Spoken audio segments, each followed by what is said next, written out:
Hallo, ich bin Claudia und Kürbis-Apfelsuppe ist momentan mein absolutes Suppenhighlight und das bereite ich heute zu.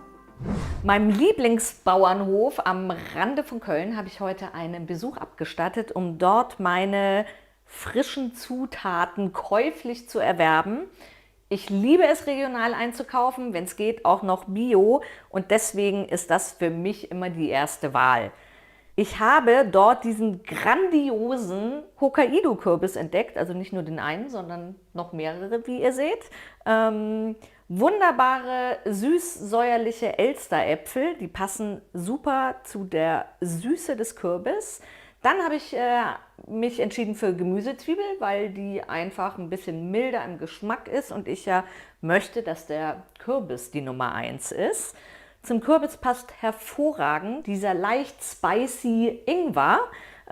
Deswegen ein bisschen frischen Ingwer. Wer es ein wenig scharf möchte, macht noch eine Prise Chili mit dazu. Wer es richtig scharf möchte und so richtig Pep in der Suppe haben will, der macht ein paar mehr Prisen Chili dazu. Und zum Topping, zum Schluss, habe ich noch ein wunderbares, sehr, sehr aromatisches Kürbiskernöl, was das Ganze nachher noch so richtig, richtig schön abrundet. Und jetzt fangen wir an. Seit den 1990er Jahren gibt es den Hokkaido endlich auch in Europa und wird auch hier angebaut. Davor, im 19. Jahrhundert, ist er nach Japan gekommen, und zwar, ihr werdet es kaum glauben, auf die zweitgrößte Insel Japans, und die heißt Hokkaido. Entkernen und Kleinschneiden ist jetzt angesagt. Hokkaido, für den habe ich mich übrigens entschieden, weil man den nicht schälen muss. Und warum muss man ihn nicht schälen? Weil die Schale beim Kochen richtig, richtig schön weich wird. So, jetzt lege ich los. So, das ist immer nicht so einfach. Wie ihr seht, da braucht ihr ein gutes Messer und ein bisschen Kraft. Aber jetzt hängt mein Messer fest. So, ich habe es geschafft. Sieht ja nicht schön aus? Super, super schön. So.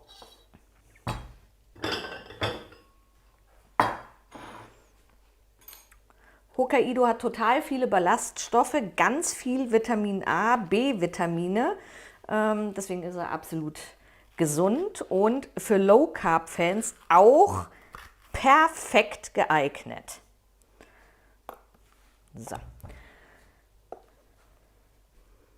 Zwischen 0,5 Kilo und 1,5 Kilo ist so ein Hokkaido in der Regel. Der wiegt jetzt so ungefähr 1,3 Kilo. Wenn ich den aber jetzt ausgehöhlt habe, würde ich mal sagen, sind wir vielleicht so bei, und die Strunke und so weggeschnitten habe, sind wir wahrscheinlich so bei 1 Kilo. Perfekte Menge für eine Suppe. Nee, es kommt dahin. So.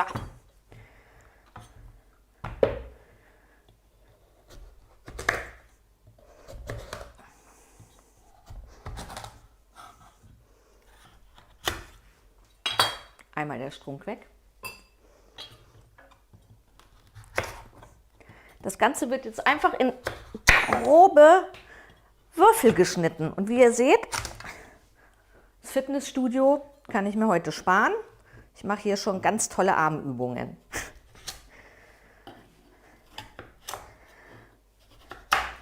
Grobe Stücke sind absolut ausreichend, da wir den Kürbis nachher mit den ganzen anderen Zutaten zum Schluss schön pürieren werden.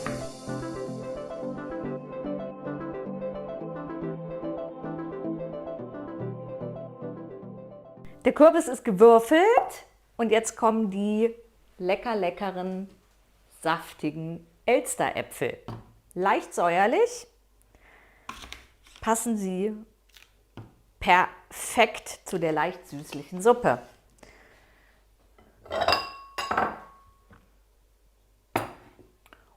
Und weil ich ja hier wieder zu faul bin, schäle ich natürlich die Äpfel auch nicht. Warum sollte ich auch? Weil nachher wird ja alles püriert, auch in grobe Stücke. frisch vom Feld, die Gemüsezwiebel. Der geht es jetzt auch an den Kragen. Eine halbe Zwiebel. Und wie ihr seht, diese schäle ich auch. So.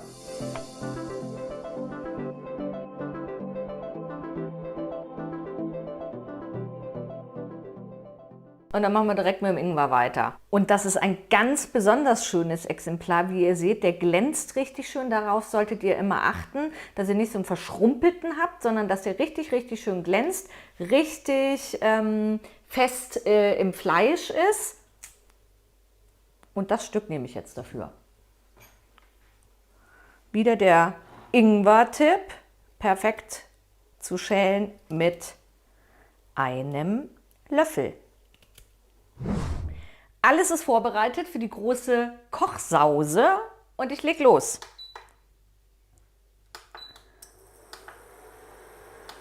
So, so geht das. Ein wenig Olivenöl.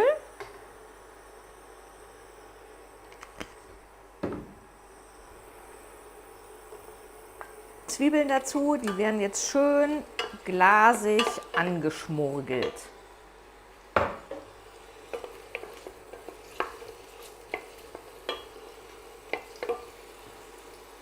Der geschälte Ingwer wird hier direkt mit reingerieben. Wenn der nämlich leicht angebraten wird, entfaltet der sein Aroma noch schöner.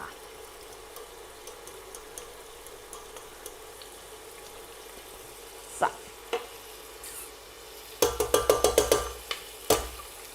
Jo.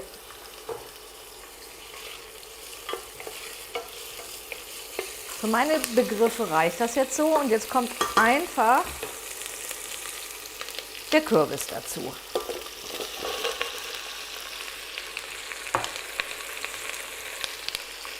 Ups, ich schmeiß wieder alles daneben. Mann, Mann, Mann.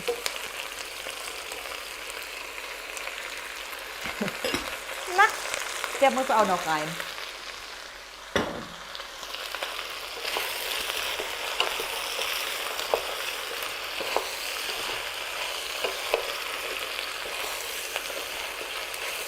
So.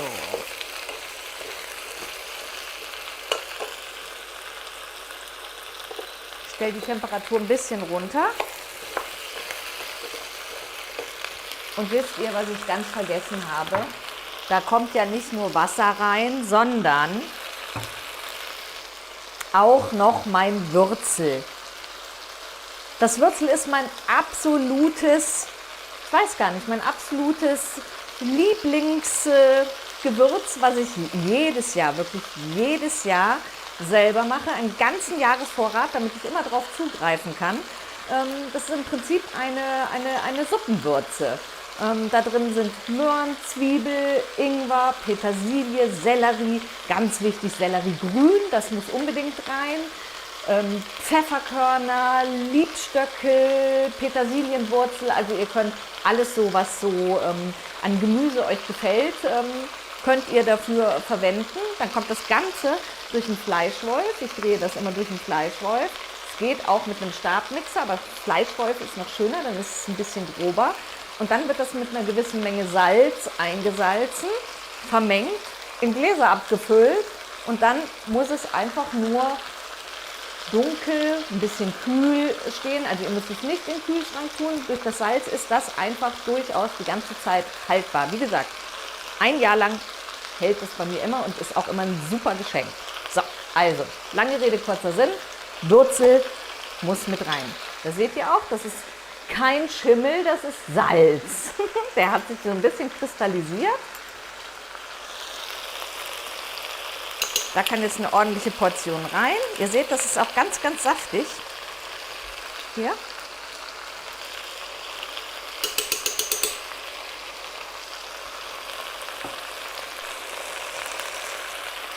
Und jetzt ein ordentlicher Schuss Wasser, so dass alles einfach bedeckt ist.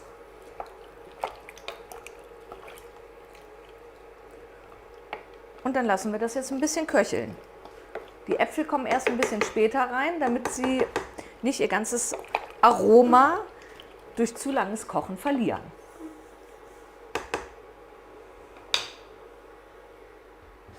Deckel drauf und warten.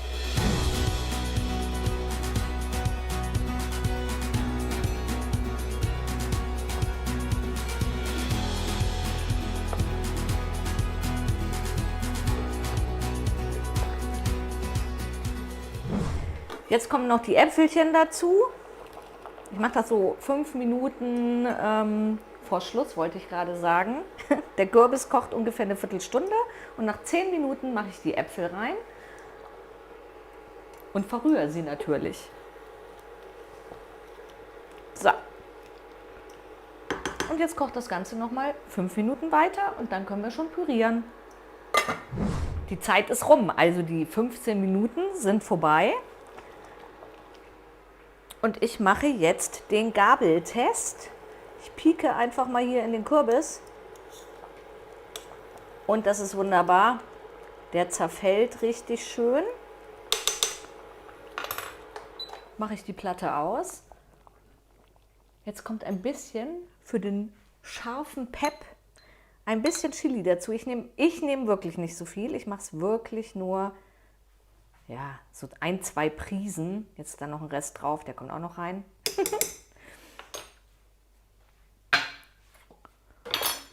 Und jetzt wird der ganze Spaß püriert. Ich muss mal gucken, erstmal welche Stufe. Ich nehme erstmal die leichtere.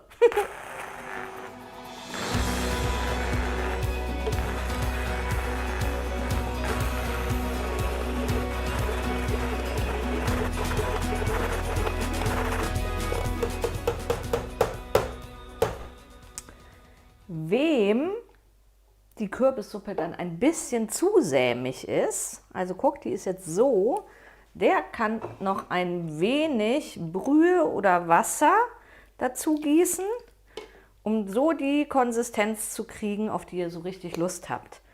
Ich finde, da kann noch ein bisschen Wasser rein. Ich wollte ja nicht ein Püree haben, sondern eine Suppe. So. Und so sieht das für mich jetzt eigentlich genauso aus, wie ich es mir gewünscht habe. Ich probiere einmal kurz aus dem Topf. Vielleicht fehlt ja noch ein bisschen Salz.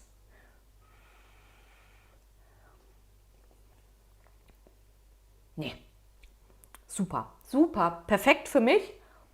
Fantastisch. Und jetzt mache ich mir ein leckeres Schüsselchen mit dieser super schönen, farblich schon mal aussehenden Kürbissuppe. Und jetzt kommt da noch das Kürbiskernöl drauf. Ganz vorsichtig. Sehr schön. Und jetzt wird probiert.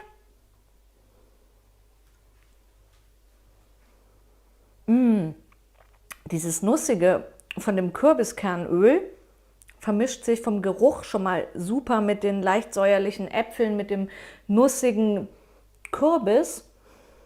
Und den Ingwer rieche ich auch raus. Boah, ist das fantastisch, ist das lecker. Und was ihr noch machen könnt, ist geröstete Kürbiskerne könnt ihr zum Beispiel als Topping oben drauf machen. Oder ihr nehmt geräucherten Tofu, dann wird es ein bisschen gehaltvoller. Was auch sehr, sehr schön ist, schön zerbröselten griechischen Schafskäse. Gibt dann nochmal so eine leichte salzige Note mit dazu. Ja, also eure Fantasie sind keine Grenzen gesetzt. Probiert die Kürbissuppe aus. Schmeckt sie, esst sie, kocht sie und ich freue mich auf jeden Fall aufs nächste Mal. Eure Miss Gliss.